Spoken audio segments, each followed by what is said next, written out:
یہ کیا آپ سائیکل لے آئے ہیں؟ آپ کو کیا ہو گیا ہے؟ بھلا میں سائیکل پر بیٹھ کر جاتا ہوا اچھا لگوں گا؟ میری پوزیشن دیکھیں، کالج میں ٹاپ سٹوڈنٹ ہوں۔ مجھ سے نالائق سے نالائق لڑکے بھی اتنی قیمتی موٹر سائیکل لے کر کالج آتے ہیں، اور ایک آپ ہیں جو یہ سائیکل لے آئے ہیں۔ ارے میں ٹاپ کرتا ہوا آ رہا ہوں، پورے ضلع میں میری اول پوزیشن آ رہی ہے، اور اگر میں سائیکل پر بیٹھ کر کالج جاؤں گا تو میری عزت کا تو ستیہ ناش ہو جائے گا۔ لوگ مجھ کو دیکھ کر ہنسیں گے، اس سے تو اچھا ہے کہ میں ایسے ہی کالج چلا جاؤں۔ میں غصے سے بولتا ہوا آ رہا تھا۔ میرے ابا خاموشی سے سامنے کھڑے اپنے کندھے پر موجود رومال سے اپنا پسینہ صاف کر رہے تھے، جبکہ میں ان کی لائی ہوئی نئی سائیکل جو کہ میرے سامنے ہی کھڑی تھی اس کو لات مار کر باہر نکل گیا۔ میں غصے سے بڑبڑا رہا تھا۔ میری بھی کیا زندگی تھی جہاں ایک جانب میرے دوست یار میرے جیسے بننے کی خواہش رکھتے تھے کہ بس کیسر جیسا دماغ ہمیں بھی مل جائے، ہم بھی یوں ہی پڑھیں لکھیں چٹکی بجا کر سبق یاد ہو جائے، ہر استاد کی آنکھوں کا تارا ہوں۔ وہیں ایک میں تھا جو اس کی بجائے ان لوگوں کے آرام وسائل دیکھا کرتا تھا۔ نالائق سے نالائق بچہ بھی میرے کالج کا امیر ترین شخص تھا۔ گھر، گاڑی، بنگلے، قیمتی موٹر سائیکل، کار، اچھے کپڑے، سب کچھ ان کے پاس موجود تھا، لیکن ایک صرف میں ہی تھا جو کہ کنگال تھا۔ پہلے پہل تو میں نے اپنی پڑھائی پر اور تیز دماغی پر فخر کرنا چاہا کہ میرے پاس تو تیز دماغ ہے، میں پڑھ لکھ کر اپنے بل بوتے پر کچھ نہ کچھ کما لوں گا۔ لیکن جب میں اوروں کے باپوں کو اتنی ترقی کرتے دیکھتا تو مجھے اپنے باپ پر غصہ سا آنے لگتا۔ آخر میرے ابا نے میرے لیے کیا ہی کیا تھا؟ انہوں نے تو بس ساری زندگی محنت مزدوری کی تھی۔ مجھے تو اب پڑھا لکھا رہے تھے، کاش خود بھی کچھ پڑھ لکھ لیتے اور اچھی جاب کر رہے ہوتے یا پھر کوئی کاروبار ہی کر لیتے تو آج ہمارے دن بھی اچھے ہوتے۔ یہ سوچتا ہوا گھر سے باہر نکل آیا تھا۔ آج پھر میں پیدل ہی چل کر جا رہا تھا۔ تیز دھوپ سے تو ویسے ہی میرا برا حال ہو رہا تھا، جبکہ وہ سائیکل میں جانتا تھا کہ میری ٹھوکر مارنے سے گر چکی ہے۔ آج کالج گیا تو ایک مرتبہ پھر کالج کے باہر موٹر سائیکل اور کار کھڑی دیکھ کر میں ایک ٹھنڈی سانس بھر کر رہ گیا۔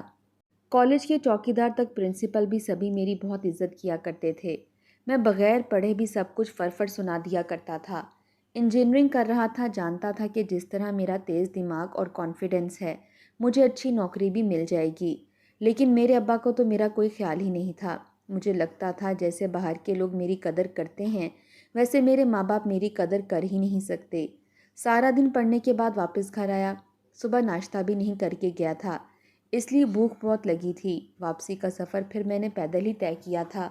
جیب میں صرف 50 روپے ہی موجود تھے اور میں اپنے ماں باپ کو ایک مرتبہ پھر ملامت کر رہا تھا۔ کیسے ماں باپ تھے میرے! ارے ویسے تو چاند کا ٹکڑا، آنکھوں کا تارا، میرا جگر، میرا سکون کہہ کر پکارتے رہتے تھے، اور اب ان کے پاس اتنے پیسے تک نہ تھے کہ کم از کم ٹیکسی میں بیٹھ کر گھر آنے کے لیے کرایہ ہی دے دیتے۔ میں راستے میں پڑے ہوئے پتھر کو ٹھوکر مار کر غصے سے بڑبڑا رہا تھا۔ جب گھر واپس آیا تو میری ماں میرا ہی راستہ دیکھ رہی تھی۔ میرے لیے نلکے سے ٹھنڈا ٹھار پانی بھر کر غسل خانے میں رکھ دیا۔ کہنے لگی، جا میرا بیٹا، جا کر نہا لے، تھوڑا ٹھنڈا محسوس کرے گا۔ ایک تو صبح سے بجلی بھی گئی ہوئی ہے، پہلے ہی میں گرمی سے ستایا ہوا تھا۔ جب میں نے یہ سنا کہ بجلی نہیں ہے تو میں غصے سے بپھر ہی اٹھا تھا۔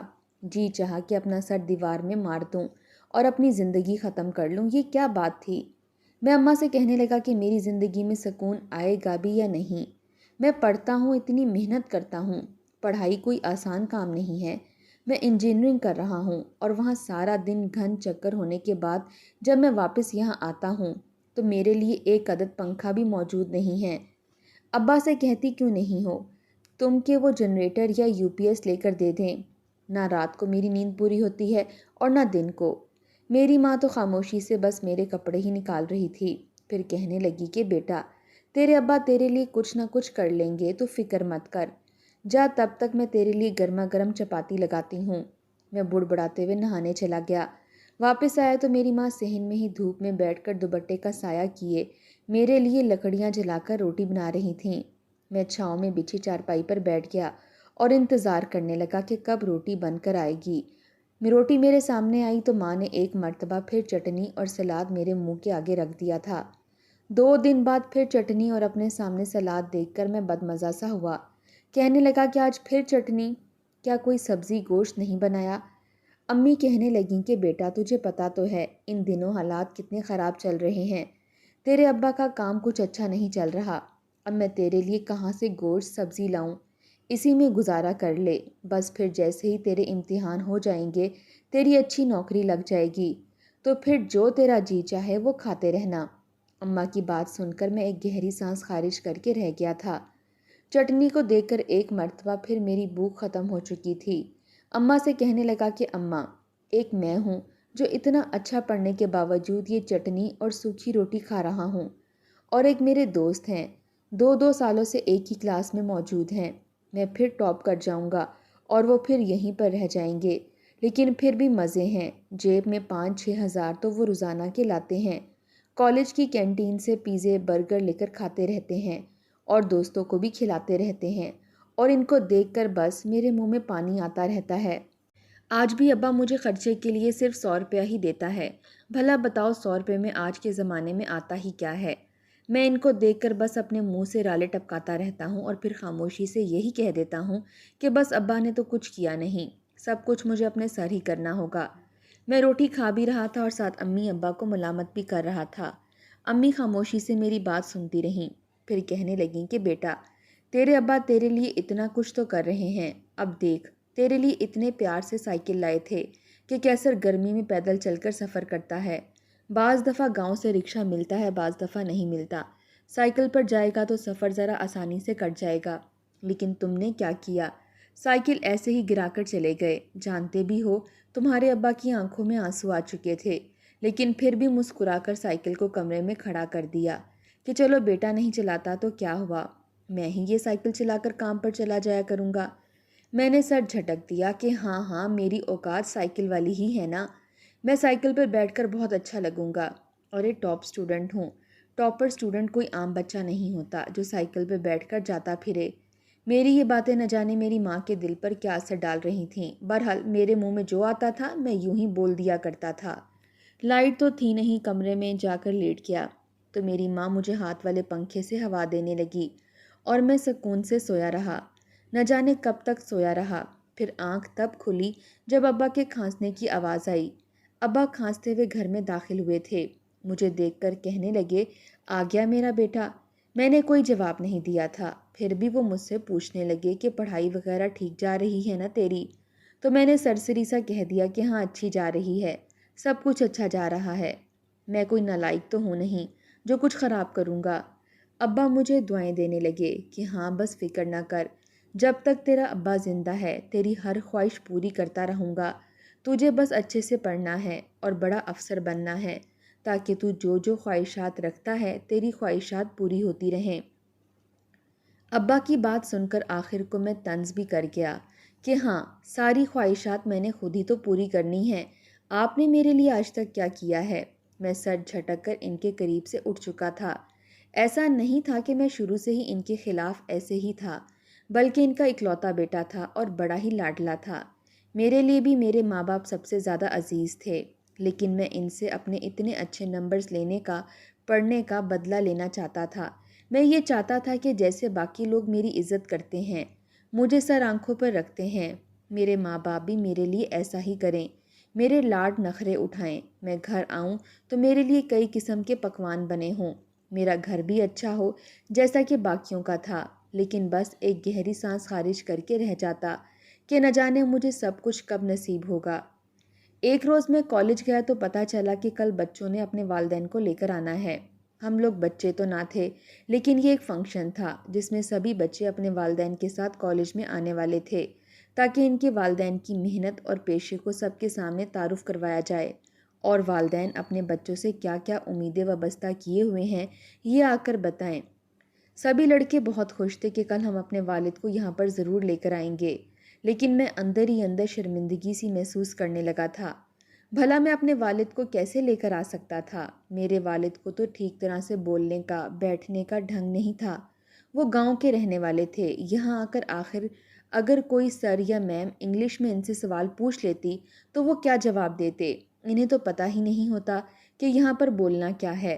بہرحال میں کچھ سوچنے لگا، گھر جا کر نہ اپنے والد کو بتایا نہ ہی ماں کو کہ میرے کالج میں کل اس طرح کا فنکشن ہے۔ شام تک سوچتا رہا، پھر اپنے ایک جگری دوست کو فون کیا اور کہنے لگا کہ بس کسی طرح کرائے کے ماں باپ کا انتظام کرو، میں تو اپنے ان ماں باپ کو بالکل بھی کالج نہیں لے کر جانے والا، بے عزتی ہو جائے گی۔ میرا دوست یہ سن کر حیران تھا، لیکن آخر تھا تو میرا دوست۔ ایسا کرتے ہوئے مجھے ڈر بھی لگ رہا تھا۔ رات کو ابا کے ساتھ بیٹھ کر دسترخوان پر کھانا کھانے لگا تو ایک مرتبہ پھر مجھ سے میری پڑھائی کے بارے میں پوچھ رہے تھے، سوال کر رہے تھے، لیکن میں ان سے نظریں ملائے بغیر ان کی ہر بات کا جواب دیتا چلا جا رہا تھا۔ اگلی صبح میں اپنے دوست کے یہاں ہی گیا تھا۔ اس نے میرے لیے نقلی والدین کا انتظام کر دیا تھا، لیکن یہ کام کرنے کے وہ مجھ سے 3,000 روپے بھی مانگ رہے تھے۔ میں نے کہہ دیا کہ ہاں 3,000 روپیہ میں کسی نہ کسی طرح تم لوگوں کو کر کے دے دوں گا، لیکن ہاں ایکٹنگ بالکل ٹھیک ہونی چاہیے، تم لوگ پڑھے لکھے لگنے چاہیے ہو۔ ہم وہاں سے سیدھا کالج گئے تھے۔ سبھی والدین کو ایک جانب بٹھایا گیا تھا اور ہم سبھی لڑکے ایک جانب کو بیٹھے تھے۔ تبھی جب میرے والدین کو اسٹیج پر بلایا گیا تو میری حیرت کی کوئی انتہا نہ رہی تھی، کیونکہ بجائے نقلی ماں باپ کے جانے کے میرے اصلی ماں باپ وہاں پر موجود تھے۔ نہ تو وہ سادے سے لباس میں موجود تھے، بلکہ وہی پرانے سے کپڑے جو کتنی ہی مرتبہ پہنے جا چکے تھے۔ وہ اسٹیج پر آئے اور پھر جب سر نے بتایا کہ یہ ہمارے کالج کے ہونہار اسٹوڈنٹ کیسر کے والدین ہیں، تو ایک پل کو وہاں پر خاموشی سی چھا چکی تھی۔ میں شرم سے سر کو جھکا چکا تھا، لیکن اگلے پل وہاں پر تالیاں بجنے لگیں۔ مجھے سمجھ نہیں آ رہی تھی کہ آخر میرے ماں باپ یہاں پر آئے کیسے، ان کو یہاں پر بلایا کس نے تھا؟ میں نے تو ان کو بھنک بھی نہیں لگنے دی تھی۔ بہرحال جب میرے بارے میں پوچھا گیا تو میرے والد نے بڑی ہی مثبت باتیں کی تھیں۔ بھلے ہی وہ پنجابی اور اردو مکس بول رہے تھے، لیکن پھر بھی انہوں نے جو کچھ میرے بارے میں بیان کیا، میرے ماں باپ کی آنکھیں آنسوؤں سے بھر چکی تھی اور وہاں بیٹھے لوگ بھی ایموشنل ہو چکے تھے۔ میرے دوست مجھے داد دے رہے تھے، جبکہ میرے نقلی ماں باپ ایک جانب کو بیٹھے میرا منہ دیکھ رہے تھے۔ میں شرمندہ تھا جب مجھے بھی اسٹیج پر میرے ماں باپ کے پاس بلایا گیا۔ میرے کچھ دوست جن کے ساتھ میں نے لمبی لمبی ڈینگیں ہانک رکھی تھیں اور ان کو بتا رکھا تھا کہ یہ نقلی ماں باپ ہی میرے ماں باپ ہیں اور ان کو ان سے ملوا بھی چکا تھا، وہ مجھے سوالیہ نظروں سے دیکھ رہے تھے کہ اگر یہ اس کے ماں باپ ہیں تو وہ کون تھے جس سے اس نے ہمیں ملوایا تھا۔ میں خاموش تھا، لیکن پھر جب گھر گیا تو میرے ماں باپ مجھے کافی سنجیدہ لگے تھے۔ آج میری ماں نے آتے ہی میرے سامنے پانی کا گلاس نہیں رکھا تھا۔ میں نے آ کر خود ہی پانی پیا اور پھر گھور کر اپنی ماں کو دیکھنے لگا، کہنے لگا کہ کیوں کیا یہ سب اور اس قدر غصے سے کیوں دیکھ رہی ہو؟ میں نے کون سا گناہ کر دیا ہے؟ میری بات پر اس مرتبہ ابا کافی سنجیدگی کے ساتھ اٹھے تھے، پھر کہنے لگے کہ بیٹا تمہارے شناختی کارڈ پر ولدیت میں کس کا نام لکھا ہے؟ یہ سن کر میں کہنے لگا کہ یہ کیسی باتیں کر رہے ہو بابا، لیکن ابا بس سنجیدگی کے ساتھ میرے قریب آئے اور کہنے لگے کہ جب تو مانتا ہے کہ میں ہی تیرا باپ ہوں تو پھر کرائے کے ماں باپ کو کیوں اپنے ساتھ کالج لے کر گیا تھا؟ میں نظریں چرانے لگا، کہنے لگا کہ بس ایسے ہی۔ مجھے لگا کہ آپ مصروف ہوں گے اور اماں بھی گھر کے کاموں میں لگی رہتی ہے، اس لیے سوچا کہ ٹھیک ہے بس میں کرائے کے ہی ماں باپ کو لے جاتا ہوں۔ اگلے پل ایک زناٹے دار تھپڑ میرے منہ پر پڑا تھا۔ ابا کہنے لگے کہ اچھا یہ حقیقت ہے یا پھر یہ حقیقت ہے کہ تم اپنے ماں باپ کو دوستوں سے اور کالج والوں سے ملوانے پر شرمندگی محسوس کرتے ہو؟ تمہیں ہمارے یہ پھٹے پرانے کپڑے اور سادہ سا حلیہ دیکھ کر شرمندگی محسوس ہوتی ہے؟ تمہارے کالج والے مجھے دیکھ کر کیا کہیں گے؟ تمہاری ماں کو دیکھ کر کیا کہیں گے؟ کتنے ہونہار طالب علم کے ماں باپ یہ ہیں۔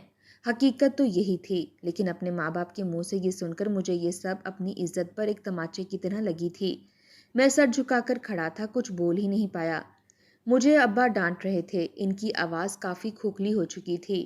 مجھے ڈانٹ کر کہنے لگے کہ ہم نے تجھے پڑھایا لکھایا، اس نوبت تک پہنچایا تاکہ ہمارا سر فخر سے بلند ہو سکے، لیکن ہمیں کہاں خبر تھی کہ الٹا تجھے اتنا کامیاب کر دیں گے کہ ہم ہی تجھے گرے ہوئے محسوس ہونے لگیں گے۔ میں ابا اور اماں سے کہنے لگا کہ نہیں ایسی کوئی بات نہیں ہے، آپ لوگ اتنا نہ سوچو، بس مجھے معاف کر دو، مجھ سے غلطی ہو گئی، میں نے ایسا کچھ بھی نہیں سوچ رکھا تھا۔ خیر ماں تو ماں ہوتی ہے۔ ماں فوراً ابا کو وہاں سے لے گئی، کہنے لگی کہ بیٹے کو کچھ مت کہو، ٹھیک تو کہتا ہے، آپ کے پاس تو ٹائم ہوتا ہی کہاں ہے، آج تک کبھی اس کے کالج گئے ہو؟ اور میں بھی کہاں کوئی پڑھی لکھی ہوں، ظاہری سی بات ہے یہ تو بڑے کالج میں وظیفے پر پڑھ رہا ہے، بلا وجہ بیٹے کو کچھ مت کہو۔ میری ماں ابا کو وہاں سے لے جا چکی تھی اور میں نے سکھ کا سانس لیا تھا۔ اس مرتبہ پھر میں نے کالج میں ٹاپ کیا تھا۔ میرے دوست مجھ سے ٹریٹ مانگ رہے تھے، کہتے تھے کہ 5 اسٹار ہوٹل میں تم سے کھانا کھانا ہے، لیکن میں پیسے کہاں سے لاتا؟ پھر سوچا کہ ابا سے کہتا ہوں، ویسے بھی کون سا میں روز روز ان سے کوئی چیز مانگتا ہوں۔ ایک موٹر سائیکل کہا تھا، وہ تو ابھی تک آیا نہیں۔ 10-15 ہزار روپے تو میرے لیے ان سے نکل ہی آئیں گے۔ میں اس روز گھر گیا تو ابا سے کہنے لگا کہ ابا مجھے پیسے چاہیے۔ ابا حیرت سے مجھے دیکھنے لگے، پہلے ہی اپنا بٹوا کنگال رہے تھے، نہ جانے ماں سے کس بارے میں بات کر رہے تھے۔ کہنے لگے کہ کیا کرنا ہے، کتنے چاہیے؟ میں نے کہا یہی کوئی 10-15 ہزار۔ یہ سن کر تو ان کی آنکھیں حیرت سے پھیل چکی تھیں۔ کہنے لگے کہ یہ کیا کہہ رہے ہو، اتنے زیادہ پیسے کی تمہیں کیا ضرورت پڑ گئی ہے؟ تو میں کہنے لگا کہ دوستوں کے ساتھ پارٹی کرنی ہے۔ پچھلی مرتبہ بھی ان کو چائے کے ایک کپ پر ہی ٹرخا دیا تھا، لیکن اس مرتبہ وہ ضد پر اڑ چکے ہیں کہ بڑے ہوٹل میں کھانا کھائیں گے، ورنہ ان کی اور میری دوستی ختم۔ ابا سوچ میں پڑ گئے، پھر کہنے لگے کہ اچھا ٹھیک ہے، دیتا ہوں تجھے پیسے۔ ابا گھر سے باہر چلے گئے۔ کچھ دیر بعد جب آئے تو اپنی جیب سے 15 ہزار روپیہ نکال کر میرے ہاتھ پر رکھ دیے، اور میں یہ بھی پوچھ نہ سکا کہ آخر وہ پیسے لائے کہاں سے تھے۔ میں نے ہوٹل میں جا کر کڑھائی بریانی آئس کریم کھائی تھی، دوستوں کے ساتھ خوب مزے کیے تھے، لیکن میرے ماں باپ گھر میں سوکھی روٹی دال کے ساتھ کھا رہے تھے۔ رات کو گھر واپس آیا تو میری ماں میرے انتظار میں ہی جاگ رہی تھی۔ جیسے میں آیا تو فوراً میرے لیے پانی لے کر آ گئی، جسے پی کر میں اپنے بستر پر سونے کے لیے لیٹ گیا تو میری ماں بھی سکون سے سو گئی۔ لیکن اب دن بدن میرا غصہ اور الجھن بڑھتا چلا جا رہا تھا۔ چند روز بعد میں اس قدر غصے سے بفر اٹھا کہ اپنے ابا سے لڑنے لگا۔ آج پھر بحث کا موضوع موٹر سائیکل ہی تھا۔ میں کہنے لگا کہ کیسے ماں باپ ہو، مجھے ایک موٹر سائیکل نہیں دلا کر دے سکتے؟ بس آج مجھے ہر حال میں اپنا موٹر سائیکل چاہیے، نہیں تو میں یہ گھر چھوڑ کر چلا جاؤں گا۔ ابا آج بھی پہلی مرتبہ غصے میں آ چکے تھے۔ کہنے لگے کہ پاگلوں جیسی باتیں مت کر، تیرے لیے جو اتنا سب کچھ کر رہے ہیں، کیا وہ کافی نہیں ہے؟ کیوں اوروں کو خوش دیکھ کر تو ان میں اپنی خوشیاں تلاش کرنے لگتا ہے؟ ان کی زندگی میں اور ہماری زندگی میں زمین آسمان کا فرق ہے۔ لیکن میں سننا ہی کہاں والا تھا، بس غصے میں جوتے پہنے اور گھر سے باہر نکل آیا۔ جلد بازی میں ابا کے ہی جوتے پہن کر گھر سے نکل آیا تھا۔ جب راستے میں پہنچ گیا تب احساس ہوا کہ ارے، میں تو ابا کا جوتا پہن آیا ہوں۔ ابا کا بٹوا بھی ان کے کپڑوں کے ساتھ بستر پر پڑا تھا۔ غصے میں ان کا بٹوا بھی لے آیا کہ دیکھتا ہوں اس میں کتنا خزانہ چھپا رکھا ہے۔ ویسے تو ان سے پیسے نکل آتے ہیں، لیکن جب میں مانگوں تو ابا بہانے بنانے لگتے ہیں۔ وہ بٹوا لے کر میں گھر سے باہر نکل آیا۔ سوچ لیا تھا کہ بس اب دوسرے شہر چلا جاؤں گا، اپنی الگ دنیا بساؤں گا۔ ان ماں باپ کے ساتھ تو میں نے رہنا ہی نہیں ہے۔ میں نے تو یہاں پیدا ہو کر غلطی کر دی۔ ابھی میں کچھ آگے چلا تھا کہ میرے پاؤں میں کچھ چبھنے لگا۔ میں فوراً رکا، جب پاؤں نکال کر دیکھا تو میرے پاؤں سے خون رس رہا تھا۔ جوتے میں ایک چھوٹی سی کیل چبھی تھی جو میرے پاؤں میں اتر چکی تھی۔ وہ کیل جوتے سے نکالنا چاہی، لیکن جوتا اکھڑنے لگا، اس لیے میں نے وہ جوتا یوں ہی پہنے رکھا۔ اس وقت اس قدر غصہ تھا کہ مجھے کچھ خاص درد بھی محسوس نہیں ہو رہا تھا۔ پھر میں تیز قدم اٹھا کر آگے بڑھنے لگا تو مجھے اپنا جوتا گیلا محسوس ہونے لگا۔ جب نیچے دیکھا تو کیچڑ پر چلنے سے پانی میرے جوتے میں داخل ہونے لگا تھا۔ ابا کا جوتا تو بالکل ہی ٹوٹ چکا تھا۔ میں بڑبڑانے لگا کہ کاش اپنے ہی جوتے پہن کر آ جاتا۔ جلد بازی میں یاد ہی نہیں رہا۔ بس اڈے پر پہنچا تو بٹوا کھول کر پیسے نکالنا چاہے۔ بٹوے میں اس وقت 500 کا نوٹ موجود تھا، لیکن ساتھ ہی کچھ پرچیاں بھی پڑی تھیں۔ چھوٹے چھوٹے کاغذ تھے جن پر کچھ لکھا تھا۔ جب پہلی پرچی نکال کر پڑھنا چاہی تو اس پر لکھا تھا کہ 50,000 کا لیپ ٹاپ کی بقایا دینے والی رقم 16,000 روپے۔ میں حیران تھا کہ یہ کون سا لیپ ٹاپ تھا جس کے 16,000 روپے رقم ادا کرنی تھی۔ لیپ ٹاپ تو میں نے آج سے کوئی 6-7 مہینے پہلے ہی خریدا تھا۔ پھر جب دوسری پرچی نکال کر دیکھی تو اس پر لکھا تھا کہ اس مہینے کے پیسوں سے سوچ رہا ہوں کہ اپنے لیے نئے جوتے خریدوں۔ یہ بھی بھلا کوئی لکھنے والی بات تھی؟ ہر بار اماں کہتی تھی کہ نئے جوتے لے لو، لیکن ابا کہتے تھے کہ میرے جوتے ٹھیک ہیں، یہ تو ابھی 5-6 مہینے اور نکل جائیں گے۔ جبکہ آج میں جوتے جب پہن کر آیا تھا تو مجھے احساس ہو چکا تھا کہ یہ مزید کتنا چل سکتے ہیں۔ تیسری پرچی نکالی تو اس پر جو لکھا تھا میرا وجود کانپ گیا، میری آنکھوں سے آنسو نکلنے لگے۔ کنڈکٹر مجھ سے پیسے مانگ رہا تھا جبکہ میں بس سے اتر چکا تھا۔ بھاگتے ہوئے گھر آیا۔ پرچی پر لکھا تھا کہ کیسر کے لیے موٹر سائیکل لینی ہے، ابھی تک صرف 6,000 روپیہ ہی بڑی مشکل سے جمع کر پایا ہوں۔ جب میں بھاگتا ہوا گھر آیا تو میرے پاؤں سے کافی خون آنے لگا تھا، کیونکہ جوتے ہی ایسے تھے، انتہائی بھسیدہ، ٹوٹے ہوئے اور تکلیف دینے والے۔